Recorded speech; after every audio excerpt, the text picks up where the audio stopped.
This is our wave before surf mode. And this is our wave with surf mode. Surf mode gave us the cleanest, longest wave on our boat.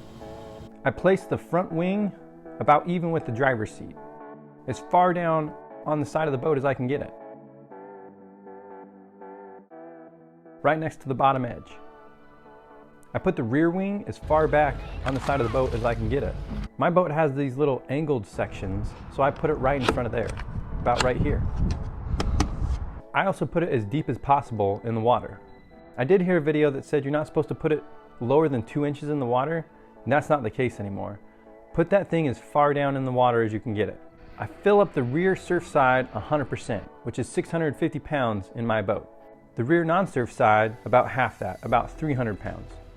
Then I have a bag in the ski locker, and that's about 500 pounds. And then I have a bow bag that I also fill up, that's about 350 pounds. If I have more than 5 people on the boat, I don't actually use the bow bag, I just shove 2 people up front. If you're getting value from this video, please subscribe. I have all the people in the boat sit on the surf side. I've seen that it helps clean up the wave. Depending on the weight, we surf around 9.8 to 10 miles an hour. That seems to be the sweet spot on our boat.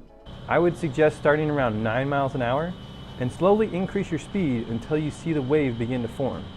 Once it looks good, then you need to ride it.